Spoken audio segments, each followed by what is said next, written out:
பிசாசுகளை துரத்துகிறபடியினால். அப்ப உங்களுக்கு இந்த பூமியில ஒரு பெரிய சத்துரு இருக்கிறான், மனிதன் அல்ல.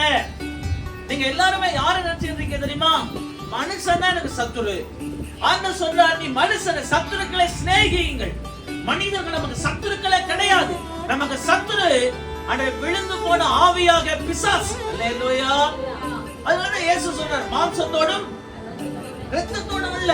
உங்களுக்கு இந்த மாம்சத்தோட அல்ல, இந்த இரத்தத்தோட அல்ல, சக மனிதனோட உங்களுக்கு எதிர்ப்பு அல்ல. உங்களுக்கு எதிர்ப்பு பிசாசோட, கண்ட மனிதனோட எதிர்ப்பு அல்ல, காணாத பிசாசோடு. நீங்கள் அவனுக்கு விரோதமாய் யுத்தம் செய்ய புறப்படுங்கள். முதலாவது மனிதனை பகைக்காதீங்க.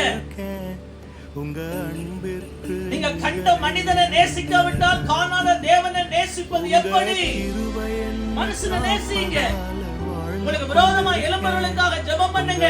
உங்களை நிந்திக்கிறவர்களுக்கு, அவமானப்படுத்துறவர்களுக்காக ஜெபம் பண்ணுங்க. மனிதனை நேசியுங்கள்.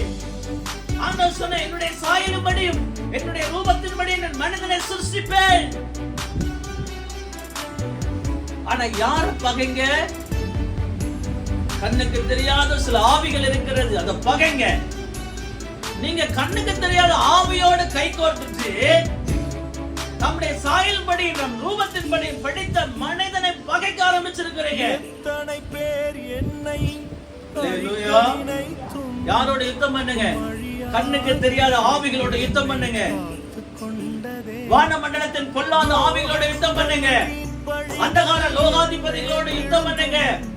அசுத்த ஆவிகளோட யுத்தம் பண்ணுங்க. உங்க யுத்தத்தை அங்க தொடங்குங்க. சில பேர் அப்படி இல்ல, அமைதியா இருக்கிறது. ஆண்டவர் புதிய ஏற்பாட்டுல ஒரு ஊழியத்தை ஆரம்பித்திருக்கிறார். ஆவிக்கிற யுத்த ஜெபம், ஆவிக்கிற யுத்த சேனை, ஆவிக்கிற யுத்த படை.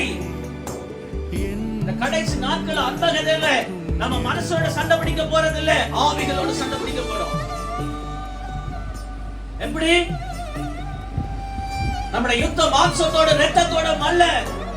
அப்ப இன்னைக்கு சில பேரு ஆவிக்கிற யுத்தத்தை தெரிஞ்ச அமைதலா இருக்கிறது.